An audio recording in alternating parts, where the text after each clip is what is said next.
चलिए, good evening सभी को, गुड इवनिंग सभी को, गुड इवनिंग सभी को, गुड इवनिंग सभी को, जय हिंद सभी को, राम राम सभी को, जय हिंद। चलिए, आवाज़ वगैरह आ रही है? एक बार सभी लोग कमेंट कर दीजिएगा। आवाज़ आ रही है तो एक बार सभी लोग थम्स अप कर दीजिए, फिर हम लोग क्लास की स्टार्ट करते हैं। सभी को राधे राधे, सभी को राधे राधे, सभी को जय हिंद। चलिए फिर स्टार्ट करते हैं। यहाँ पर आपसे कह रहा है पहला क्वेश्चन दिया गया है, विशेषण का भेद आपको पहचानना है। यहाँ पर बताइए आपका आंसर इनमें से क्या है। कह रहा है विशेषण का भेद बताना। यहाँ पर विनम्र दिया गया है ना, विनम्र दिया है। तो हमने कहा विनम्र किसी व्यक्ति का क्या होता है, ये गुण होता है कि कोई व्यक्ति क्या होता है, विनम्र होता है ना। तो यहाँ पर देखा जाए हर एक बात को तुरंत मान लेता है। तो आप कहेंगे सर ये क्या है, आपका गुण है, अर्थात ये गुणबोधक बनेगा। अगला दिया गया है क्रिया से बना विशेषण शब्द आपको बताना है, क्रिया से बना विशेषण। और क्रिया से बना विशेषण क्या हो जाएगा, तो कहेंगे सर तैरना क्या है, क्रिया है। इनमें से यहाँ पर जो तैरना है ये क्या है, तो आप कहेंगे सर तैरना जो आपकी क्रिया है और क्रिया से है तो आपका विशेषण हो गया, यहाँ पर तैराक हो गया। क्लियर है। यहाँ पर अगले क्वेश्चन कराते हैं। क्वेश्चन आपसे अगला पूछा गया है, निम्नलिखित में से कौन सा शब्द संज्ञा से बना हुआ विशेषण नहीं है। संज्ञा से बना हुआ विशेषण नहीं है। यहाँ पर देखिए जैसे भयंकर दिया गया है, शुभंकर दिया है, रुचिकर दिया है और लाभकर दिया गया है। देखिए जैसे भयंकर है, रुचिकर है, लाभ है ना, लाभकर, ये तीनों संज्ञा से बने हैं। यहाँ पर जो ऑप्शन दिया गया है आपका शुभंकर है ना, शुभंकर शब्द ये आपका याद रखिए संज्ञा से नहीं बना है, तो इसका ऑप्शन आपका बी बनेगा। अगला है निम्नलिखित में से किस वाक्य में सकर्मक क्रिया आपकी नहीं है ना, तो इसका मतलब अकर्मक क्रिया होगी। और हमने कहा हंसना, चलना, ये जो आपका है आपका क्या हो जाएगा, ये अकर्मक क्रिया हो जाएगी। तो इसका जो आपका आंसर आएगा वो आपका अकर्मक, आपका आंसर बिल्कुल सही हो जाएगा। पहला ही ऑप्शन देखिए आप सभी का जवाब है यहाँ पर सही आ रहा है। यहाँ पर आगे बढ़िए, क्वेश्चन दिया गया है, कह रहा है निम्न विकल्पों में से पुल्लिंग कौन सा है। चलिए यहाँ पर बताना है, पुल्लिंग की पहचान करना है और यहाँ पर जो आपका आंसर बनेगा वो राइट इनमें से क्या हो सकता है। तो आप कहेंगे सर यहाँ पर देखिए राशि, पक्षी, चील और कुर्सी। आप देखिए 5 नंबर में, तो आप कहेंगे सर ये पक्षी कैसे हैं, है ना, ये तो आप बोलेंगे कि सर पक्षी कैसे हैं, यही बोलेंगे। तो जब पक्षी कैसे हैं तो बस आपका आंसर भी बिल्कुल राइट हो गया है। यहाँ पर जिसका आ गया है राइट आंसर बी नंबर है, बिल्कुल सही जवाब इनमें से बन जाएगा। क्लियर है, समझ में आ गया होगा। चलिए यहाँ पर आगे बढ़ते हैं। क्वेश्चन आपसे पूछा गया है, कह रहा है स्त्रीलिंग शब्द जो होते हैं, यहाँ पर स्त्रीलिंग जो शब्द होते हैं ये आपके कौन से होते हैं। तो आप कहेंगे सर यहाँ पर देखा जाए जो नक्षत्र के नाम होते हैं, जैसे अश्विनी, तो ये नक्षत्र है, तो नक्षत्रों के जो नाम होते हैं वो आपके हमेशा स्त्रीलिंग में आपके होते हैं। याद रखिए इसका आंसर आपका बनेगा यहाँ पर आपका बी नंबर है। अगला क्वेश्चन दिया गया है कि निम्नलिखित में से किस वाक्य में कर्मवाच्य नहीं है, किस वाक्य में कर्मवाच्य नहीं है ये आपको बताना है। तो दोस्तों यहाँ पर देखा जाए तो इसका आंसर क्या बनेगा। चलिए चलिए चलिए डिस्को इसको नहीं करना है। यहाँ पर देखिए 7 नंबर आपसे कह रहा है, तो भैया हमने कहा कि यहाँ पर कर्मवाच्य नहीं है, तो कह रहे हैं महिलाओं द्वारा, ये देखिए कर्म हो गया है। मुझसे पुस्तक नहीं पढ़ी गई, कहीं ना कहीं कर्म आपका है। बच्चों द्वारा शब्द आपका हो गया है। अब आप देखिए लड़के से रोया नहीं गया, है ना, तो आप कहेंगे सर इसमें पुस्तक दिया है, इसका मतलब इसमें कर्म है, तो ऑप्शन बी हो जाएगा लड़के से रोया नहीं गया, ये आपके भाव हो गया। क्या हो गया, ये भावाच्य हो गया। अब यहाँ पर देखिए पुस्तक क्या है, तो पुस्तक एक प्रकार से कर्म का काम कर रही है कि नहीं कर रही है, तो बस आपको ऑप्शन के अनुसार लगाना था, बी नंबर आपका राइट हो गया है। आगे बढ़िए, क्वेश्चन दिया गया है खूंटी शब्द का बहुवचन इनमें से क्या होता है। यहाँ पर जवाब देना है कि खूंटी का बहुवचन इनमें से क्या हो जाएगा, यहाँ पर जवाब देना है। देखिए भैया खूंटी का दिया है खूंटियां, है ना, यहाँ पर देखा जाए तो 8 नंबर का ऑप्शन क्या हो जाएगा, सी वाला जिसका आ रहा है सही जवाब सी हो जाएगा। अगला है निम्नलिखित में से महाप्राण व्यंजन क्या होते हैं। महाप्राण में बताया था, जो आप लोग व्यंजन पढ़े होंगे तो हमने बताया कि महाप्राण किसी भी वर्ग का, यहाँ पर कौन कौन से, तो महाप्राण होते हैं किसी वर्ग का दूसरा और चौथा जो आपके वर्ण होते हैं, है ना। जय हिंद भैया, जय हिंद।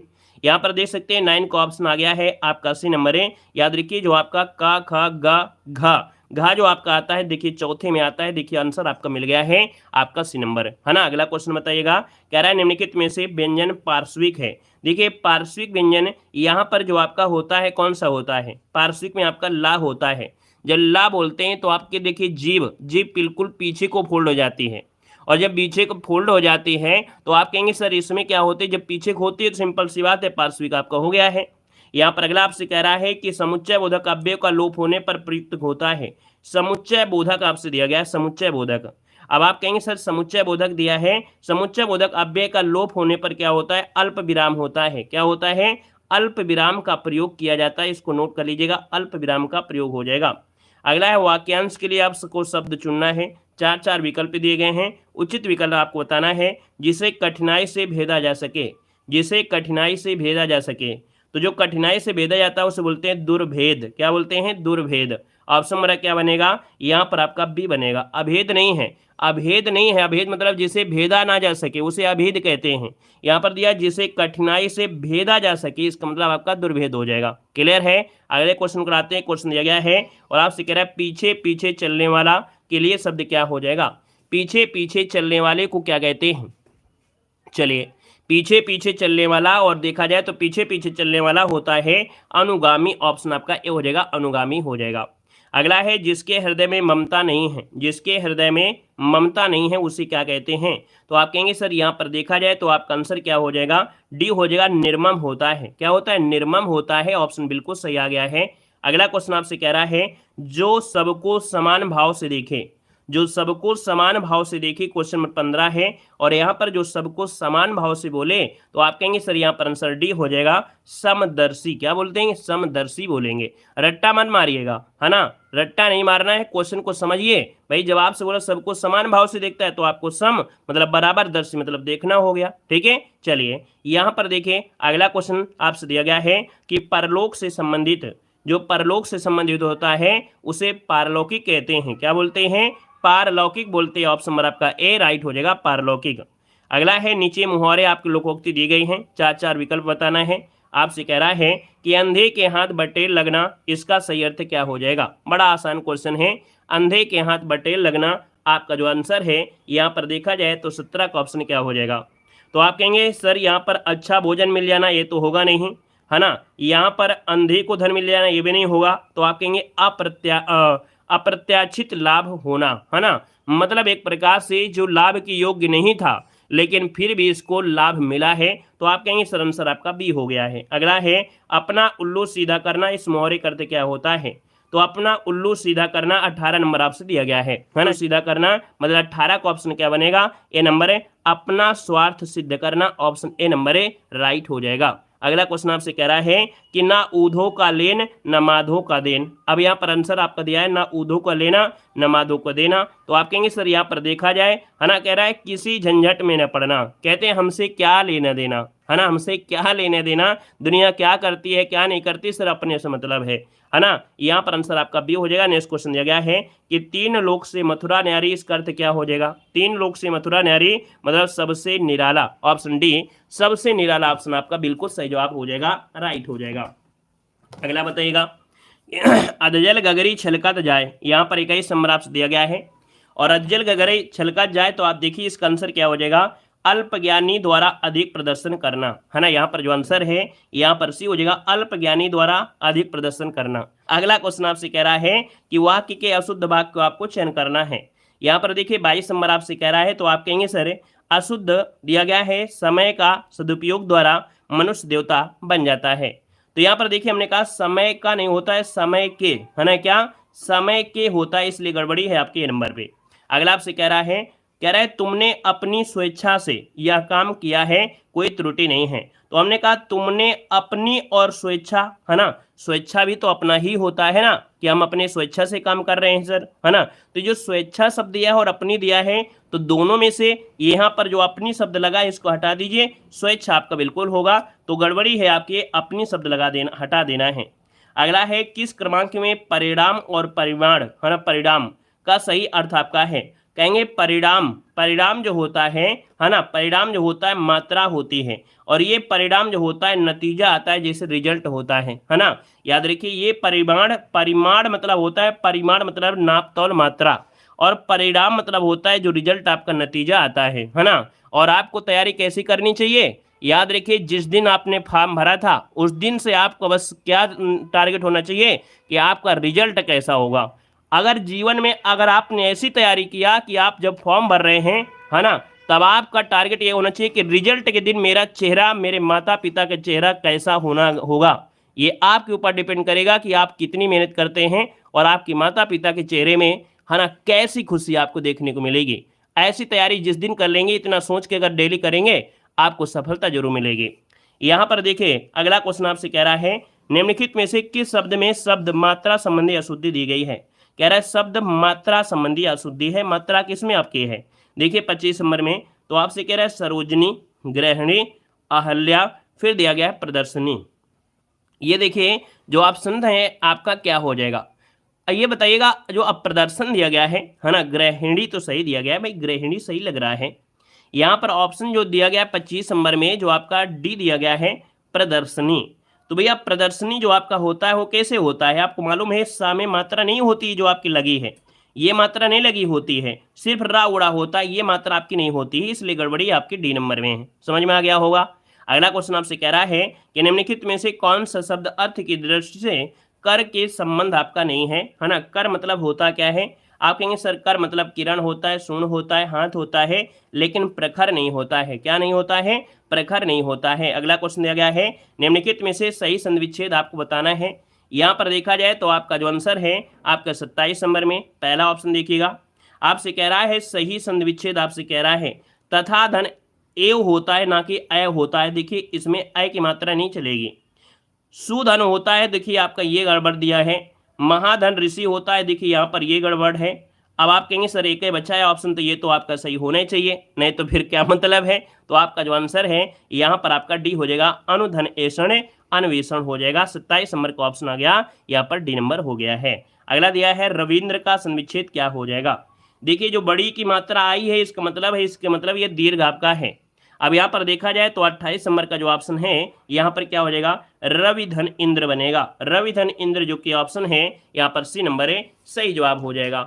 अगला क्वेश्चन आपसे कह रहा है यहाँ पर देखिएगा युधिष्ठिर किस समास का समस्त पद है। युधिष्ठिर आपसे दिया है 29 नंबर में, और 29 को ऑप्शन हो जाए आपका सी नंबर है अलुक तत्पुरुष समास, बिल्कुल सही जवाब हो जाएगा, अलुक तत्पुरुष समास हो जाएगा। जिस समास में विभक्ति का लोप ना हो उसे अलुक तत्पुरुष समास कहते हैं, है ना। यहाँ पर अगला दिया गया है यम का पर्यायवाची शब्द आपसे पूछा गया है, और यम का पर्यायवाची क्या होता है, यम यम का होता है कृतांत, इसको नोट कर लीजिएगा। यम का जो पर्यायवाची होता है उसे हम लोग कृतांत कहा जाता है, इसको नोट कर लीजिएगा। अगला है उद्धत का विलोम क्या होता है। उद्धत का विलोम क्या होता है यहाँ पर बताना है। तो भैया उद्धत का होता है विनीत होता है ना, विनीत जिसका ऑप्शन है ए नंबर है, सही जवाब हो जाएगा, है ना। यहाँ पर देखिए समास का विलोम व्यास होता है, शोषक का विलोम पोषक होता है, आवर्तक का विलोम अनावर्तक होता है, जवाब हो गया ए नंबर है। अगला है आकर्षक का विलोम क्या हो जाएगा। आकर्षक का विलोम क्या होगा, तो आप कहेंगे सर आकर्षक का होता है आपका कौन है, यहाँ पर बनेगा आपका विकर्षक हो जाएगा। अगर अनाकर्षक होता तो भी हम लोग कर सकते थे, बाकी जैसा ऑप्शन दिया हो वैसे हमको आंसर लगाना है। अगला है कि प्रेस विज्ञप्ति में सबसे ऊपर दाहिनी ओर लिखा जाता है। प्रेस विज्ञापन जब जारी किया जाता है तो सबसे ऊपर, है ना, कहाँ पर सबसे ऊपर है दाहिनी ओर जो लिखा जाता है वो क्या लिखा जाता है। तो दोस्तों ये होता है प्रकाशनार्थ। यहाँ पर आंसर जो आपका है यहाँ पर बी नंबर है, याद रखिएगा इसमें प्रकाशनार्थ जो आपका दिया गया है ये आपका आंसर है, राइट हो जाएगा। अगला क्वेश्चन आपसे दिया गया है, कह रहा है कि ही रिप्लाइड मी हिंदी का रूपांतरण क्या होता है। तो आप कहेंगे सर यहाँ पर देखा जाए ही रिप्लाइड मी, है ना, उसने मुझे उत्तर दिया, है ना, यहाँ पर आंसर सी हो जाएगा, ही रिप्लाइड मी उसने मुझे उत्तर दिया। अगला है कि शब्द में नि प्रत्यय प्रयुक्त हुआ है। नी जो आपका है नानी में तो होगा नहीं, है ना, यहाँ पर जवानी दिया है और शेरनी दिया है, तो आप कहेंगे शेर शब्द निकलेगा और नी आपका निकल कर एक्स्ट्रा आएगा, यही आपका आंसर बिल्कुल सही जवाब हो जाएगा, है ना। अगला है नियम शब्द में कौन सा उपसर्ग है। नियम, यम शब्द को निकाल लीजिए और नी शब्द जो आपका बचा है बी नंबर वाला आपका आंसर है, यहाँ पर राइट हो जाएगा, है ना। अगला क्वेश्चन आपको बताना है, कह रहा है देवर का तत्सम क्या होता है। देवर का तत्सम होता है द्विवर। क्या होता है, द्विवर। द्विवर मतलब ऑप्शन नंबर आपका बी नंबर है, राइट हो जाएगा। अगला दिया गया है कि अज्ञान का तद्भव क्या होता है। तो देखिए यहाँ पर आपका ज्ञान शब्द है, इसका मतलब ये तत्सम है, तद्भव हो जाएगा ज बनेगा, अजान बन जाएगा। अजान जो ऑप्शन दिया गया है वो आपका बी नंबर है, सही जवाब हो जाएगा, याद रखिएगा। Good evening, good evening. अगला है विस्मय स्थायी भाव किस रस में होता है। विस्मय स्थायी भाव जो आपका है किस रस में होता है। यहाँ पर देखिए 39 नंबर में, तो आप कहेंगे विस्मय होता है अद्भुत रस में, ऑप्शन सी अद्भुत हो जाएगा, राइट। अगला है कि वृष्टि ना होने से सूखा पड़ने की क्या होती है। आशा होती है, आशंका होती है, रट्टा मार लीजिएगा। कि वृष्टि ना होने से सूखा पड़ने की क्या होती, आशंका होती है। ऑप्शन आपका बी राइट हो जाएगा। नेक्स्ट क्वेश्चन दिया गया है, कह रहा है यहाँ पर आपका गद्यांश दिया गया है ना, बारिश के लिहाज से या साल ठन ठन गोपाल रहा, खेतों में जैसे तैसे धान रोपा गया, है ना, ये आपका दिया गया है। और यहाँ पर इसको हम आगे बढ़ाते हैं, क्वेश्चन आपसे दिया गया है, आपसे कह रहा है यहाँ पर क्वेश्चन नंबर हम जैसे, चलिए क्वेश्चन नंबर आपका 46 है, सूरदास और नंददास की काव्य रचनाओं की भाषा क्या थी। ये तो आपको पता होगा, जो सूरदास आपके हैं वो आपके भगवान कृष्ण के भक्त रहे हैं, तो ये जब भगवान कृष्ण है तो आपको ब्रजभाषा हो जाएगा। अगला आपसे कह रहा है, प्रेम में भगवान रचना के लिए जैनेन्द्र को किस पुरस्कार से सम्मानित किया गया था। तो देखिए 47 नंबर ये आपके एग्जाम में यूपी पुलिस में पूछा गया था, है ना, भारत सरकार शिक्षा मंत्रालय पुरस्कार है, ये आपके यूपी पुलिस में क्वेश्चन पूछा गया था। देखिए ऑप्शन नंबर आपका बी राइट हो जाएगा। नेक्स्ट क्वेश्चन दिया गया है, लोक आयतन कृति के लिए सोवियत लैंड नेहरू पुरस्कार किसे दिया गया, और ये भी क्वेश्चन आपका पूछा गया था। अब आप देखेंगे सर यहाँ पर 48 नंबर का जो ऑप्शन है वो आपका सी हो जाएगा, सुमित्रा नंदन पंत आपका आंसर है, राइट हो जाएगा। अगला है, अपने अपने राम उपन्यास की रचना किसने किया है। अपने अपने राम उपन्यास की रचना किसने किया है। देखिए 49 नंबर दिया है और 49 को ऑप्शन डी हो जाएगा, ये इलाचंद जोशी हैं। कौन है, इलाचंद जोशी आपका आंसर है, राइट हो जाएगा दोस्तों, याद रखिएगा। नेक्स्ट क्वेश्चन दिया गया है कि निम्नलिखित में से कौन सा एक उपन्यास जैनेन्द्र द्वारा रचित है। जैनेन्द्र के द्वारा जो रचित रचना है वो आपकी है परख, है ना, ये आपकी है परख हो जाएगा, याद रखिए, कई बार क्वेश्चन पूछा गया है और ये बिल्कुल आपका आईएमपी पॉइंट आपका है, याद रखिएगा। अगला क्वेश्चन आपसे कह रहा है कि रामचरितमानस की रचना किस भाषा में हुई है। रामचरितमानस की जो रचना है वो आपकी किस भाषा में हुई है। तो आप कहेंगे सर रामचरितमानस आपके हैं राम अयोध्या से थे, आप कहेंगे अवधी भाषा हो जाएगा। अगला दिया गया है, भक्तिकालीन संत परंपरा के जो प्रसिद्ध कवि है वो आपके कौन है। तो भक्तिकालीन संत परंपरा के, है ना, ये जो आपके हैं कबीर दास हैं। देखिए ऑप्शन सी राइट हो जाएगा। नेक्स्ट क्वेश्चन आपसे कह रहा है कि सर महावीर प्रसाद द्विवेदी ने आदिकाल को क्या संज्ञा दिया है। महावीर प्रसाद द्विवेदी ने आदिकाल को जो संज्ञा दिया है वो दिया है आपका बिजुअप्पन काल नाम दिया है, बिजुअप्पन काल बिल्कुल सही हो जाएगा। अगला है, अति सुधो स्नेह को मार्ग है, ये पंक्ति किसकी है। अति सुधो स्नेह को मार्ग है, ये पंक्ति आपके घनानंद, ऑप्शन नंबर आपका बी हो जाएगा। अगला दिया गया है, इनमें से अपेक्षा के संस्थापक कौन थे। अपेक्षा के संस्थापक पूछा गया है, तो दोस्तों ये है आपका बी नंबर हो जाएगा, तेज सिंह। क्या है, तेज सिंह हो जाएंगे। आपकी यूपीएसआई 2021 वाली परीक्षा में पूछा गया है, याद रखिएगा, है ना। 2021 वाली जो यूपीएसआई हुई थी उसका लेवल अच्छा था, 17 वाला सरल था। अगला क्वेश्चन दिया गया है, इनमें से कौन सा नाम मिश्र बंधुओं में से सम्मिलित नहीं है। मिश्र बंधुओं में दोस्तों याद रखिए आपके गणेश बिहारी हैं, सुखदेव बिहारी हैं, श्याम बिहारी हैं, लेकिन कृष्ण बिहारी ये आपके मिश्र बंधुओं में नहीं आते हैं। अगला दिया गया है, इनमें से किस उपन्यास की पृष्ठभूमि आंचलिक आपकी है। आंचलिक में होता है गांव देहातों की जो बातें होती हैं उसे कहते हैं। तो आंचलिक आपके देखा जाए तो आप कहेंगे सर यहाँ पर जो आंसर है वो आपका सी नंबर है, मैला आंचल है ना, ये आपका आंचलिक उपन्यास है ना। और ये गांव के बारे में आपको दिया गया है, गांव की दशा के बारे में है। पहला ज्ञानपीठ पुरस्कार किस भाषा के लिए मिला था। अब देख सकते हैं पहले आपका मिला था जी शंकर कुरूप को मिला था, मलयालम के लिए मिला था। अगला क्वेश्चन आपसे कह रहा है, रीत काल को श्रृंगार काल इनमें से किसने कहा था। रीत काल को श्रृंगार काल इसमें जो कहा किसने कहा था, तो ये ऑप्शन आपका हो जाएगा विश्वनाथ प्रसाद मिश्र, ऑप्शन नंबर आपका ए राइट हो जाएगा। नेक्स्ट क्वेश्चन दिया गया है, चंद्रायन इनमें से किस लोक कथा पर आधारित है। चंद्रायन जो आपका है मुल्ला दाऊद का है, और ये लोक कथा जो आधारित है वो किस पर आधारित है ये पूछा गया है। तो दोस्तों आपका जो आंसर है वो आपको हो जाएगा चनैनी, क्या हो जाएगा चनैनी, इसका आंसर आपका चनैनी हो जाएगा। अगला है, रामकृष्ण मिशन द्वारा संचालित किस पत्रिका का संपादन सूर्यकांत त्रिपाठी न्यायालय ने किया था। तो दोस्तों यहाँ पर देखिए जो आपका समन्वय पत्रिका है इसका जो संपादक है अर्थात रामकृष्ण मिशन के द्वारा संचालित ये पत्रिका है जिसका सूर्यकांत त्रिपाठी न्यायालय ने संपादन किया था, समन्वय। अगला दिया गया है कि प्रेमचंद इनमें से किस पत्रिका के संपादक थे। प्रेमचंद इनमें से किस पत्रिका के संपादक थे। यहाँ पर देखिए आपका जो आंसर है आपका राइट इनमें से क्या हो सकता है। 412 नंबर दिया है और 412 का ऑप्शन डी हो जाएगा, हंस पत्रिका, जिसका भी ऑप्शन है बिल्कुल सही जवाब हो जाएगा। यहाँ पर डी नंबर है, राइट हो जाएगा, डी नंबर हो जाएगा। तो दोस्तों इस प्रकार से यहाँ पर देखिए ये क्लास आपकी कंप्लीट होती है। चलिए धन्यवाद सभी को, जय हिंद, सभी को वंदे मातरम। वीडियो को लाइक कर दीजिएगा, नए जुड़े हैं तो